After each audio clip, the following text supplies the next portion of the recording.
मुलाकात की छूट मिलने के बाद जिला जेल में उमड़ी परिजनों की भीड़। 7 माह बाद होगी फिजिकल मुलाकात। सीएम हेल्पलाइन की शिकायत अगले स्तर पर गई तो संबंधित अधिकारी की खैर नहीं। टीएल की बैठक में कलेक्टर हुए सख्त। मंडी में बड़ी आवक तो कर्मचारियों के माथे पर आया पसीना। अव्यवस्थाओं के चलते देर शाम तक होती रही नीलामी। इस बुधवार किसान रेल संचालन में संशय। किसान और व्यापारियों की माल ढुलवाने में नहीं दिख रही रुचि। और टाट फट्टी शामियाने में संचालित स्कूल नहीं बनाए जाएंगे परीक्षा केंद्र। माध्यमिक शिक्षा मंडल ने जारी किए निर्देश। नमस्कार, छिंदवाड़ा लाइव के इस बुलेटिन में आपका स्वागत है। मैं हूं आपके साथ आकाश। अब देखते हैं खबरें विस्तार से। सप्ताह में एक बार मिलेगी जिला जेल के बंदियों को अपने परिजनों से मुलाकात करने की छूट। 7 महीने बाद आज सोमवार को छूट मिलने के बाद जिला जेल में जमकर भीड़ उमड़ पड़ी। जिला जेल अधीक्षक ने बताया कि 7 महीने से फोन और वीडियो कॉन्फ्रेंसिंग के जरिए मुलाकात करवाई जा रही थी, जो कि अब नए आदेश के बाद फिजिकल तौर पर कोविड-19 को देखते हुए सावधानी रखते हुए मुलाकात करवाई जा रही है। मुलाकात एक सप्ताह में सिर्फ एक बार ही करवाई जाएगी। 22 मार्च से लगातार जेल विभाग द्वारा बंदियों की मुलाकात बंद थी, तो बंदियों को बड़ी कठिनाई का सामना करना पड़ रहा था और लगातार उनके परिजनों से उनकी मुलाकात नहीं हो रही थी। विकल्प के रूप में हम उन्हें टेलीफोन की सुविधा और वीडियो कॉन्फ्रेंसिंग की सुविधा दे रहे थे, किंतु शासन के नवीन दिशा निर्देशों के माध्यम से आज 2 नवंबर से इनकी मुलाकात प्रारंभ कर दी गई है। आज मुलाकात में काफ़ी भीड़ थी, क्योंकि 8 महीने बाद ये बंदी की मुलाकात प्रारंभ हुई है, तो काफ़ी इसमें भीड़ थी। नए निर्देश मिल गए हैं, जिसमें मुलाकात को घटाकर सप्ताह में एक बार किया गया है। पूर्व में ये सुविधा अंडर ट्रायल बंदी को 2 बार दी जाती थी, लेकिन अब इसे घटाकर 1 किया गया है और मुलाकात का समय भी 15 मिनट तक सीमित किया गया है। जिला कलेक्टर सौरभ कुमार सुमन ने समय सीमा की बैठक में निर्देश दिए कि L1 स्तर से कोई भी सीएम हेल्पलाइन शिकायत बिना अटेंड हुए अगले स्तर पर नहीं जानी चाहिए, अन्यथा संबंधित अधिकारी की जिम्मेदारी तय की जाएगी। उन्होंने कहा कि शिकायतों का निराकरण निर्धारित समय सीमा के अंदर और संतुष्टि के साथ किया जाए। बैठक में सीएम डैशबोर्ड, जन सुनवाई, जनप्रतिनिधि पत्रों, पीजी पोर्टल, विभिन्न आयोगों, वरिष्ठ कार्यालयों आदि से प्राप्त पत्रों के निराकरण की भी विभागवार और अधिकारी वार विस्तार पूर्वक समीक्षा की गई।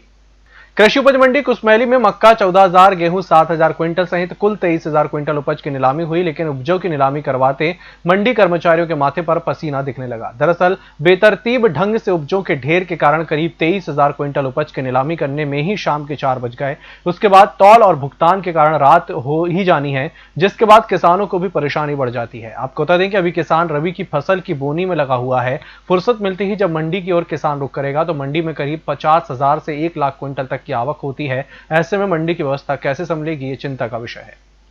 विगत 28 अक्टूबर को छिंदवाड़ा स्टेशन से चलाई गई किसान रेल को सोमवार देर शाम तक छिंदवाड़ा से संचालन की अनुमति नहीं मिली है। सूत्रों की माने तो इस बुधवार छिंदवाड़ा स्टेशन से किसान रेल नहीं चल पाएगी। इसका कारण पार्सल की बुकिंग नहीं होना बताया गया है। जानकारी के अनुसार ट्रेन नागपुर में ही खड़ी है और यदि सब्जी फल की बुकिंग पर्याप्त मात्रा में होगी तभी मंगलवार की शाम तक किसान रेल छिंदवाड़ा पहुंचेगी। सीआई छिंदवाड़ा अजीत कुमार ने बताया कि सोमवार की देर शाम तक उन्हें किसान रेल संचालित करने की जानकारी नहीं मिली है। इस बार ऐसे स्कूलों को परीक्षा केंद्र नहीं बनाया जाएगा जो टेंट, शामियाना और टाट फट्टी में स्कूल संचालित कर रहे हैं। शिक्षा विभाग के अनुसार ऐसे विद्यालय परीक्षा केंद्र के लिए प्रस्तावित किए जाएंगे जिनमें बैठक व्यवस्था, बैठाने के लिए फर्नीचर, पेयजल, प्रसाधन आदि सुरक्षा की भी अच्छी व्यवस्था हो। परीक्षा केंद्र में 250 से कम परीक्षार्थी हुए तो भी ऐसे विद्यालय परीक्षा केंद्र नहीं बनाए जाएंगे। जिले में हर साल करीब 60,000 बोर्ड की परीक्षा में बैठते हैं, जिसके लिए इस वर्ष कोरोना को देखते हुए माध्यमिक शिक्षा मंडल ने समस्त कलेक्टर्स को भी निर्देश जारी कर दिए हैं। आपको बता दें कि इस बार प्रश्न पत्र ऑनलाइन या पैन कार्ड के माध्यम से भेजने की तैयारी चल रही है। 4 कोरोना संक्रमितों के मिलने के बाद कोरोना वायरस पॉजिटिव मरीजों की कुल संख्या 1888 हो चुकी है, जबकि इनमें से 1775 ठीक हो चुके हैं। 76 आइसोलेशन में भर्ती होकर उपचार करवा रहे हैं। संक्रमण के कारण मरने वालों की संख्या 37 दर्ज है। 536 सैंपलों की रिपोर्ट अब भी अप्राप्त है। जो नारदेव नगर पालिका द्वारा अपने शहर वासियों को राहत देते हुए 31 दिसंबर तक टैक्स जमा करने पर अधिभार में छूट प्रदान की गई है। नगर पालिका अध्यक्ष पुष्पा साहू और सीएमओ ने बताया कि प्रदेश शासन के नगरीय विकास और आवास विभाग से प्राप्त निर्देशानुसार नागरिकों को निकाय के माध्यम से लगाए जाने वाले करों, संपत्ति कर, जल कर, भू भाटक किराए आदि उपभोक्ता प्रभार और अधिभार में 31 दिसंबर तक छूट प्रदान की गई है। इसी के साथ बुलेटिन वक्त चला एक छोटे से ब्रेक का जल्द हाजिर होंगे। सत्यम शिवम कॉलोनी, रघुवर श्रीपुरम और ओम आदित्य धाम की अपार सफलता के बाद 30 वर्षों से कॉलोनी विकास का अनुभव प्राप्त श्री CB सूर्यवंशी हनी बिल्डर्स एक बार फिर लेकर आए हैं छिंदवाड़ा शहर के भविष्य न्यू छिंदवाड़ा नागपुर रोड पर शहर की पॉश लोकेशन पर। कीमत मात्र 25 लाख रुपए से शुरू। संपर्क करें Shiv Aditya residency, Nagpur road, Chhindwara. Contact us 9827 202 886 9406 725 346। Break के बाद एक बार फिर से आपका स्वागत और बढ़ते हैं अगली खबर की ओर। श्री राम नाम सेवा समिति के तत्वाधान में श्री नारायण भोजन सेवा योजना के लिए भोजन वितरण वाहन समिति द्वारा जनहितार्थ हेतु समर्पित किया गया। समिति सदस्य राज साहू ने बताया कि श्री राम वृंदावन से पधारे रविकांत शास्त्री के द्वारा वाहन को हरी झंडी दिखाकर आरंभ किया गया।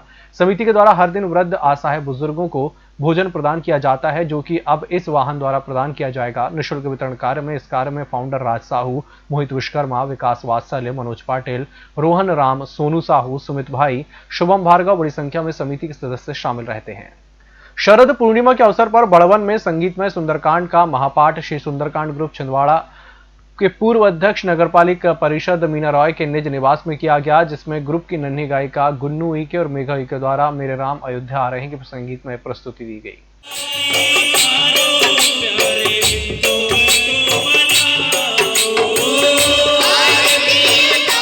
आदरणीय मीना राय जी के निज निवास में संगीत में सुंदरकांड का महापाठ किया गया एवं संगीत में सुंदरकांड के महापाठ में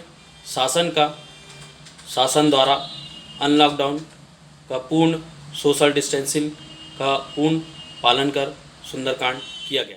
लावा घोगरी थाना अंतर्गत 2 दिन पहले हुए लूट के मामले का पुलिस ने सोमवार को खुलासा कर दिया। इस मामले में पुलिस 4 आरोपियों को गिरफ्तार कर उनके कब्जे से मोटरसाइकिल और लूटा हुआ मोबाइल बरामद कर चोर आरोपियों को जेल भेज दिया है।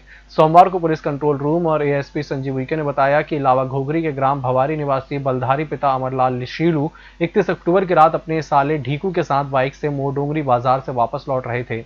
उसी समय ग्राम मंडा पटार के पास 4 युवक मनीष भावरकर, शंकर वायसर, मिथिलेश भावरकर, भीम और प्रहलाद रघुवंशी ने उन्हें रोका और उनकी मोटरसाइकिल और मोबाइल छीनकर भाग निकले थे। रिपोर्ट पर पुलिस ने रविवार देर रात सभी आरोपियों को गिरफ्तार कर लिया है। जिले में पूरे प्रदेश में स्थायी वारंटों की निकाल का अभियान चलाया गया था, जिसमें छिंदवाड़ा जिले में उस समय 542 कुल स्थायी वारंट थे और इस अवधि में 71 वारंट और आमद हुए। इस तरह से टोटल 620 वारंट हमारे पास में हुए थे, जिनमें हमारे लगातार प्रयास से थाना प्रभारियों की लगातार कोशिश से 109 वारंट शामिल हुए हैं। सौंसर में फसल मुआवजे को लेकर कांग्रेस द्वारा किया जा रहा शांतिपूर्वक प्रदर्शन अचानक चक्का जाम और गिरफ्तारी देने में बदल गया। सोमवार को कांग्रेस द्वारा बाढ़ प्रभावित किसानों के लिए मुआवजे को लेकर प्रदर्शन करते हुए ज्ञापन दिया जा रहा था, लेकिन ज्ञापन लेने जब कोई अधिकारी नहीं पहुंचे तो कांग्रेसियों ने आंदोलन और उग्र कर दिया और चक्का जाम करते हुए गिरफ्तारी दे डाली। चक्का जाम करने के कारण करीब 20 मिनट तक छिंदवाड़ा नागपुर मार्ग जाम हो गया।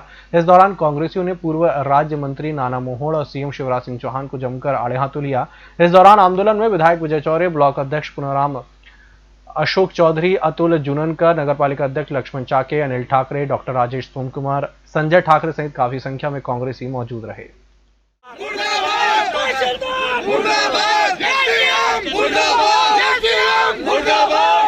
5-5, 6-6 केस हमारे साथियों पे चल रहे हैं, मेरे पे केस चल रहा है। हमको इस बात की चिंता नहीं है कि प्रशासन हमारे पे धारा लगाए, केस करे, चक्का जाम भी करेंगे, आंदोलन भी करेंगे और इससे बड़ा उग्र आंदोलन करेंगे। जेल जाना पड़ेगा तो जाएंगे, चक्का जाम करना पड़ेगा, भूख हड़ताल पे बैठना पड़ेगा और पदयात्रा भी निकालना तो पड़ेंगे। किसानों की लड़ाई मरते दम तक कांग्रेस का कार्यकर्ता लड़ेगा। जो नारदेव जनपद पंचायत अंतर्गत ग्राम पंचायत चिखलार में सरपंच सचिव की मिलीभगत से जमकर मनमानी की गई। साल 2017 से 2020 तक अधिकतर कामों को पूरा किए बिना ही पूरी राशि निकाल ली गई। जानकारी के अनुसार ग्राम सेलटिया में 450 मीटर सड़क और एक अन्य CC रोड की राशि बिना स्वीकृत हुए ही निकाल ली गई और काम चालू नहीं हुआ, जिसका खुलासा अब उप सरपंच हरिनारायण यदुवंशी और ग्रामीण कर रहे हैं। ग्रामीणों ने बताया कि सचिव द्वारा RTI के तहत भी कोई जानकारी नहीं दी जा रही है, जिसकी शिकायत CM हेल्पलाइन से भी की गई है।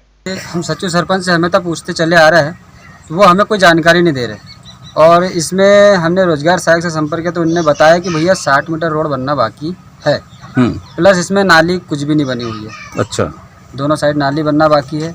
हाँ। हमने इसकी 181 पे शिकायत की थी 181 पे। हाँ। तो न जनपद से कोई जानकारी हुई, हाँ। न कोई छानबीन हुई, ना हमसे पूछताछ की गई और उधर की उधर उन्होंने शिकायत काट दी। जनता का पैसा को ऐसे व्यर्थ गमा रहा है सचिव सरपंच लोग। हाँ। जहाँ उचित पैसा खर्च करना है वहाँ एक पैसा खर्च नहीं हो रहा है, अपने आप दोनों मिलके मनमानी कर रहा है और इतनी ज़बरदस्त मनमानी चल रही है कि एक भी काम ढंग से नहीं हुआ है अभी तक, हर काम में पैसा खाना। अच्छा, आपने कभी ये सीओ साहब और जिला सीओ अधिकारी, ब्लॉक सीओ अधिकारी से कभी चर्चा नहीं की इस विषय में? सब मैंने सीओ साहब को आवेदन दिया था अभी बीच में, तो उस आवेदन पे कोई कार्रवाई नहीं? कोई कार्रवाई अभी तक नहीं हुई है। जिले के चौरे विकासखंड अंतर्गत नौलाझीर गौशाला को आदर्श गौशाला बनाया जाएगा, जिसके लिए पूरी कार्ययोजना तैयार करने के लिए कलेक्टर सौरभ सुमन ने आज कृषि और एलाइड विभागों को निर्देश भी जारी कर दिए हैं।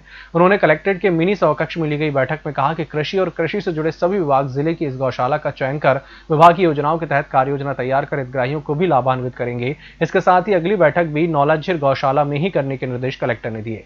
बैठक में जिला पंचायत सीईओ गजेंद्र सिंह नागेश सहित पशु चिकित्सा सेवाएं उप संचालक डॉक्टर HGS पक्षवार सहित कई अधिकारी उपस्थित रहे। गोविंदवाड़ी में अवैध कटाई अन्य क्षेत्रों की अपेक्षा कुछ अधिक हो रही है, क्योंकि गोविंदवाड़ी में जंगल विभाग द्वारा निरीक्षण बेहद कमजोर स्थिति में है। इसी कारण अक्सर यहां जंगल से सटे खेतों मैदानों में सागौन की बल्लियों को देखा जा सकता है, जिससे कुछ लोग पहले पेड़ों को काट छाट कर डाल देते थे, बाद में मौका देखकर बिक्री कर देते थे, जिससे राजस्व की हानि होती है। इस बुलेटिन में फिलहाल इतना ही। इसी के साथ मुझे दीजिए इजाजत। नमस्कार।